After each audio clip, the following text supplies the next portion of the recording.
Chi-Town, yeah. Drama. What?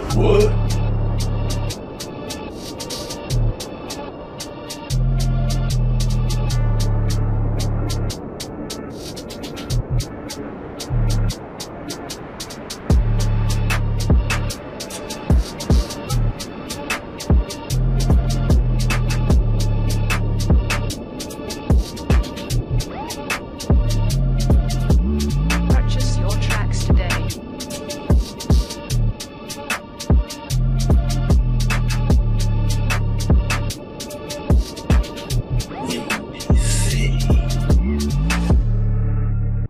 Greetings, it's your host, Gabe Morales. I'm going to do a very short video presentation on black gangs in Chicago. This is just a basic primer. You know nothing about Chicago gangs, so don't get all bent out of shape. You guys, you G's that have been around for a while, and you veteran cops. This is for the general public, like I said, that has basically no experience dealing with gangs in the city of Chicago. I'm going to start off with the Black Disciples. They were founded in 1958 by David Barksdale, as well as Richard Strong, Dirk Acklin, and Prince Oldtimer, near Inglewood's Hyde Park. This was a very poor area, and many such areas, also known as ghettos, would produce a lot of gangs among black youth. Just as I stated with the Latino gangs videos, white greaser gangs were basically bullying a lot of the Latinos and blacks. Many of these white greaser gangs made it very well known that they did not appreciate minorities in their neighborhoods.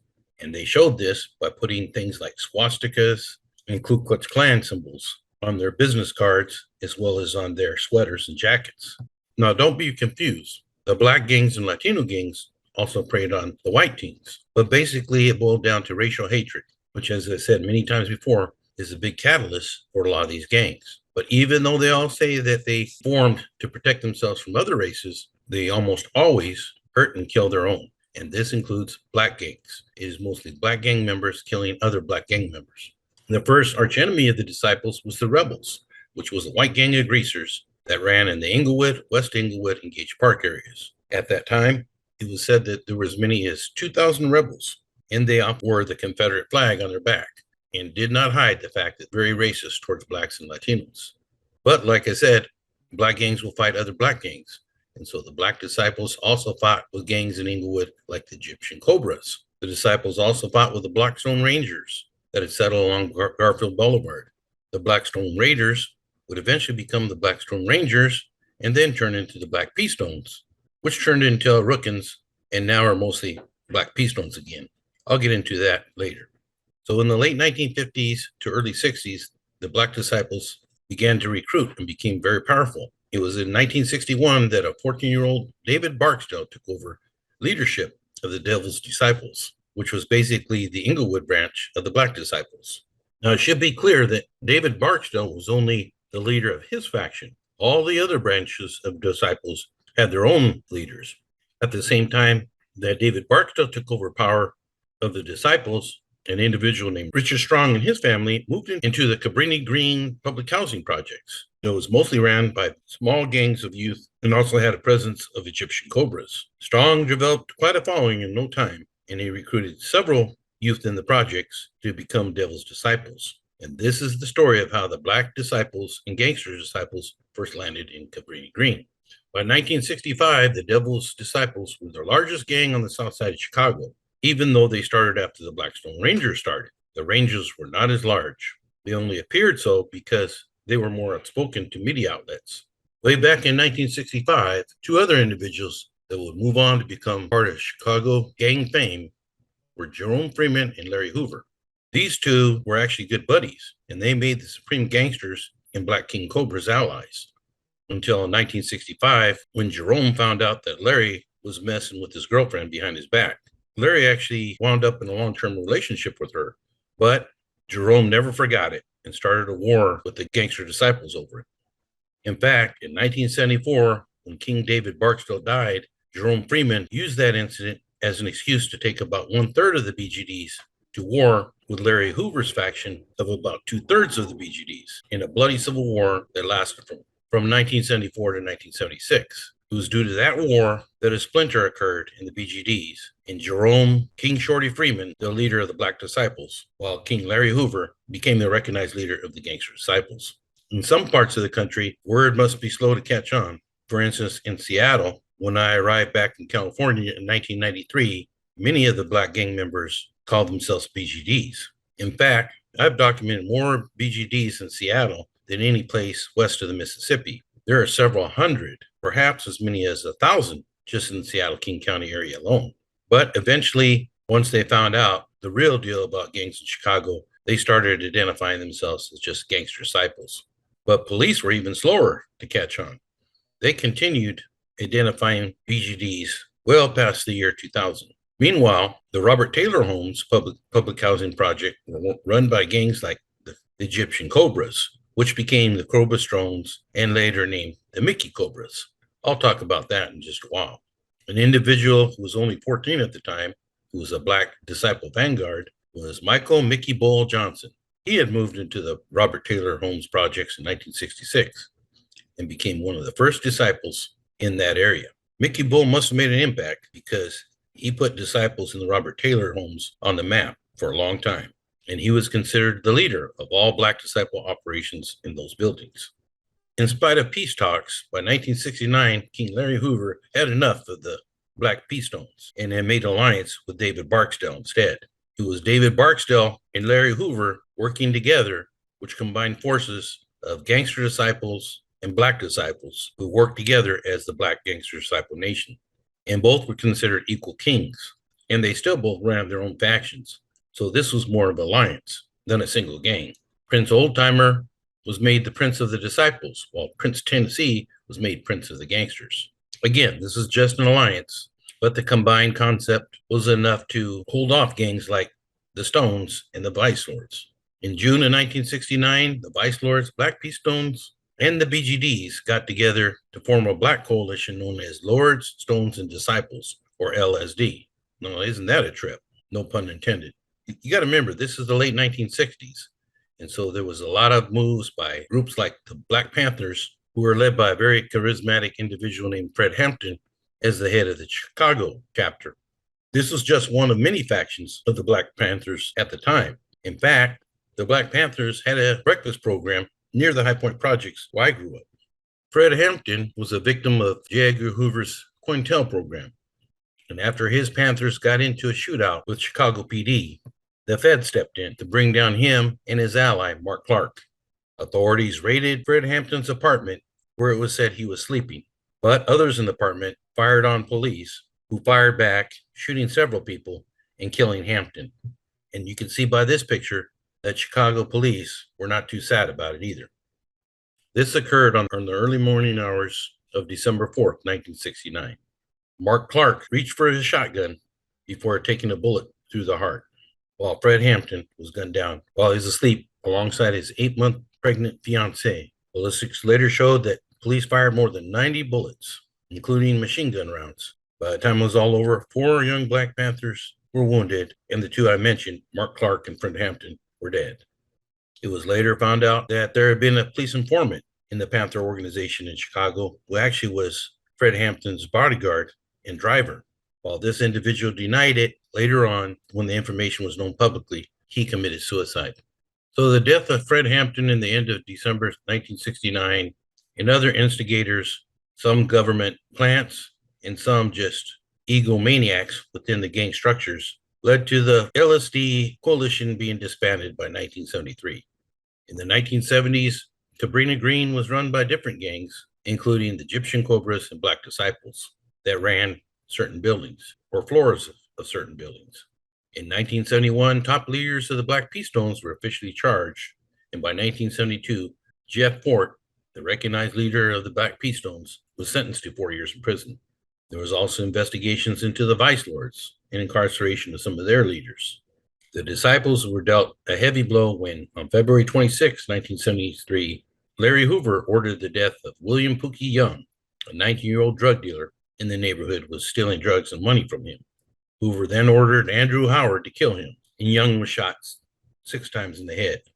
On November 5th, 1973, both Hoover and Howard were sentenced to 150 to 200 years each at the Stateville Prison in Illinois.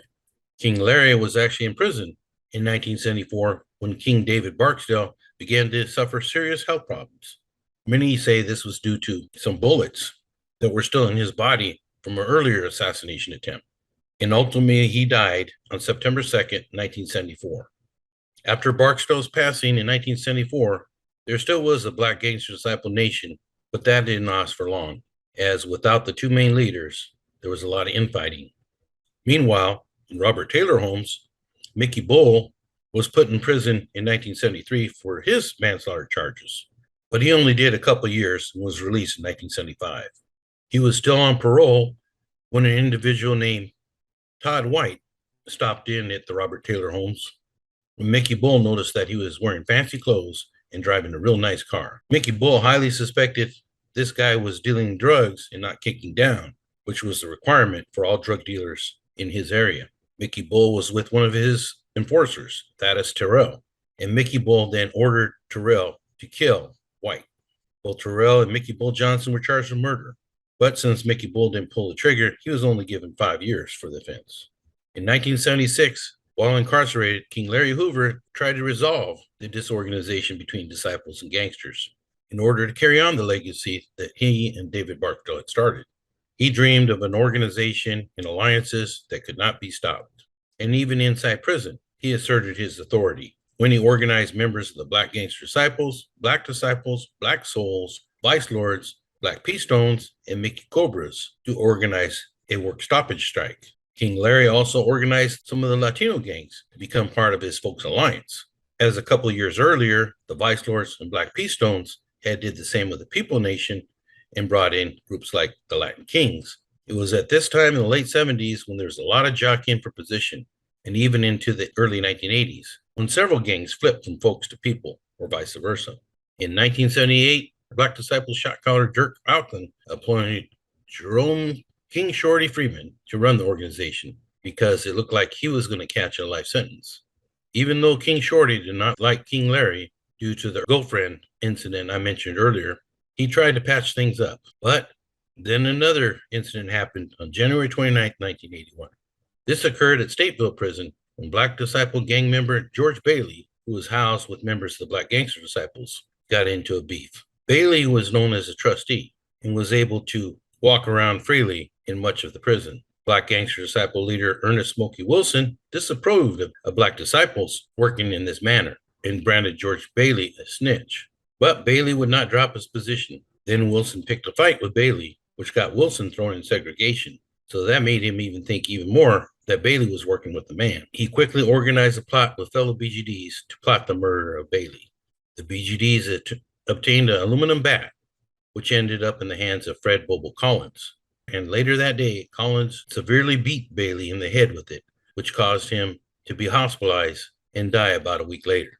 In 1981, Mickey Bull was released from prison and given the rank of bishop, which is a very high position within the organization. Jerome King Shorty Freeman was also released that year, and Dirk Auckland placed Freeman in charge of Black disciples out on the streets. As this occurred, many gangs were trying to flip members into their organizations, often with promises of large drug deals, riches, and fame. In 1984, Mickey Bull was promoted to the rank of minister. Basically, he was given free reign, and he controlled a large part of the south side of Chicago.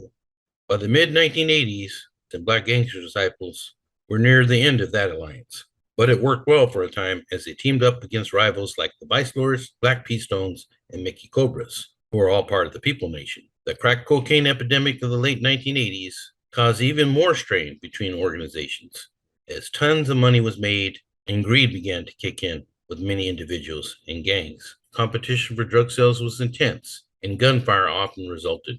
But this was especially so in Inglewood, which was considered Chicago's most violent and most impoverished neighborhood. By 1989, tempers began to flare, and King Shorty Freeman ended up back in prison with a 28-year sentence for felony drug charges, and all hell broke loose. 1991, in particular, was considered a hot summer in Chicago. There were gang killings all over the city, especially with Black gangs. August 7th, 1991, and the Black Disciple actually shot the Gangster Disciples from this taxi cab, which would still be considered crazy today. All three Gangster Disciples were hit, but two of them survived. while one later died. After this shooting, there was all-out war between the gangster disciples and black disciples. This bloody war continued from 1991 to 1994, when an individual named Marvel Thompson stepped in for a while after he was cleared on a murder charge. I'll come back to him later. In 1994, national headlines carried a case of an 11-year-old youngster named Robert Sandiford, aka Yummy. I understand he was called Yummy because he liked to eat cookies and then would rub his tummy and say, yummy. In August of 94, Yummy had blasted a 9mm pistol into a crowd of kids, accidentally killing a young 14-year-old girl named Siobhan Dean. Joe Sparks told me that police presence was so bad after the shooting of Siobhan Dean that the gang concluded that Yummy had to be eliminated. A couple of brothers took him up to a tunnel underneath the viaduct at 108th Street and Dauphin Avenue, made him kneel down, and executed him with 2 bullets to the back of his head. The black disciples also feared that Yummy would snitch if he was caught by the police. And even though he's young, he knew a lot about their operations. These 2 brothers were convicted of the murder, which brought even more negative attention to the black disciples, in spite of their attempts to cover it up.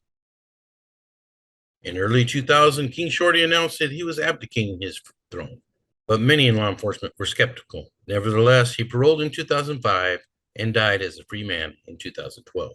As I mentioned, Marvel Thompson was influential in stopping the war in the early 90s, and he had proclaimed himself the Black Disciple King after King Shorty was sent to the joint.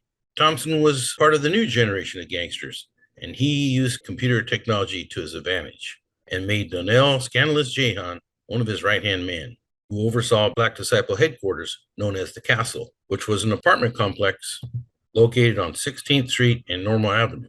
It appears that Thompson was so powerful that he even dictated what music residents listened to. He had his own radio station, 104.7, which operated on a stolen frequency from a legit Christian radio station, and residents were expected to listen to it. It was also suspected that he sent out secret messages via this radio station. And how was Thompson able to get away with all his crimes for so long? For one thing, he was able to hire some very good lawyers. And another thing is, it appears he got some inside scoop from what was going down from a corrupt Cook County deputy named Chuck Murray. In the same way that Al Capone bought off corrupt cops, Thompson did it also. But Chuck Murray was more than just a heads-up informant in uniform. He actually helped Thompson get started in the real estate business and gave almost as much advice as his lawyers did. In 1998, authorities began Operation Marvelous, designed to take the drug kingpin turned real estate mogul down. It took 6 years working the case, but they were finally able to do it and arrested Thompson, along with over 40 Black Disciple members or associates. But while the bus was going down, Thompson's right-hand man, Scandalous, was warned of the impending bus. Case investigators were very surprised to find out that Arenda Troutman, a former Chicago Police Department precinct captain, was appointed by then Mayor Richard Daley Jr. to serve in office after Alderman Ernest Jones died, actually gave Scandalous a warning about the investigation, so he took off. It is said that Scandalous was even driving Troutman's personal SUV during the investigation. Troutman countered in her defense she thought Scandalous was a legit businessman. But you would think that his moniker, Scandalous, which everybody knew, would have tipped Troutman off. She was later convicted of bribery charges when she was caught talking about receiving a substantial amount of money on a wire during another case. Scandalous Jihan finally turned himself in shortly after his mom's death. And it is rumored he was actually dressed up as a lady when he went to his mom's funeral, where the feds were waiting to see if he would show up, but they never spotted him. So the disguise must have been real good.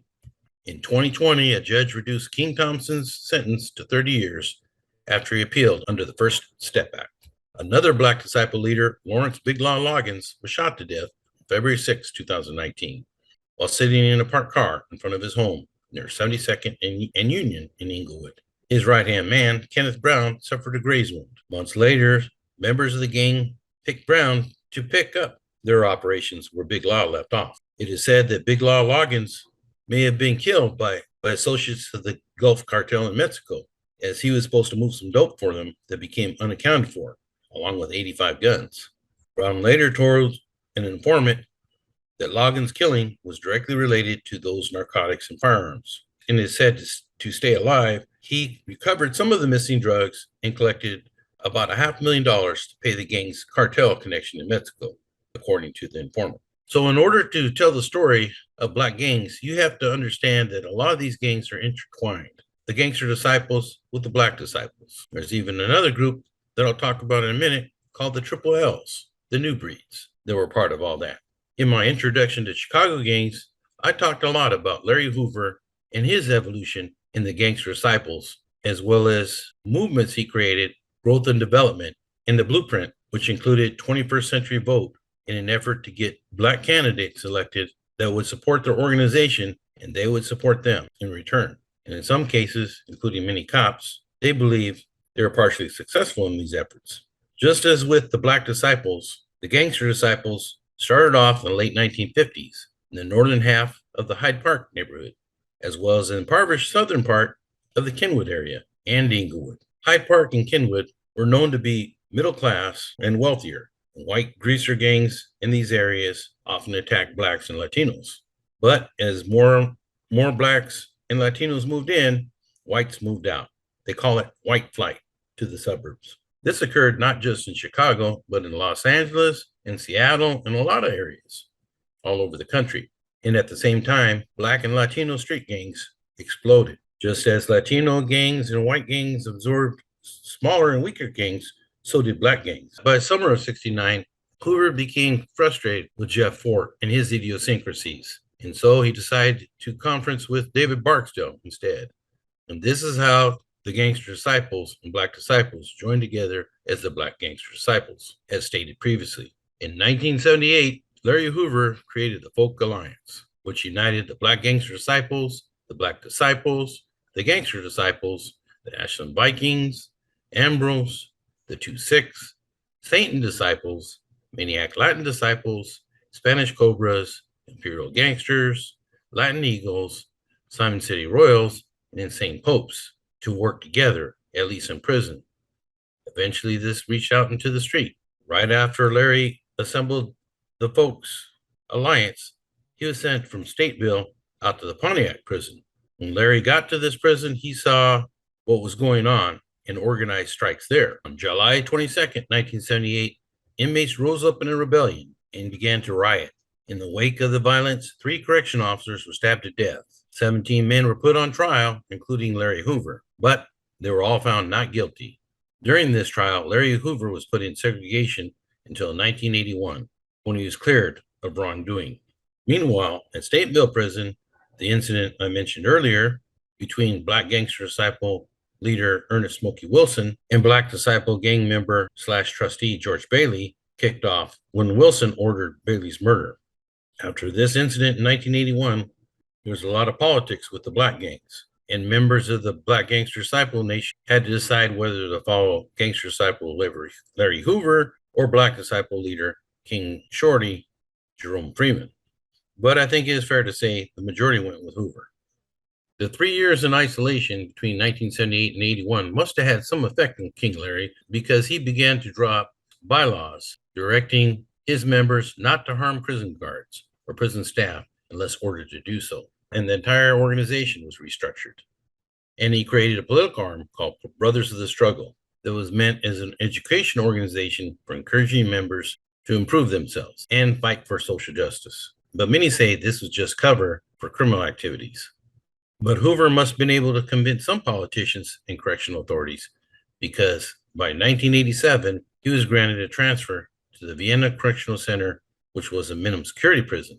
It was then much easier for Larry Hoover to conduct business. But Hoover's overtures to his gang to not harm staff must have fell on some deaf ears, because BGDs conspired to murder Superintendent Robert Taylor on charges that he and his staff mistreated BGD members. It is said that BGDs wanted revenge for the death of their members, Billy Zodiac Jones and Kirk Williams, who both died while choking on cocaine they were trying to conceal. But as far as the BGDs were concerned, they were denied medical attention.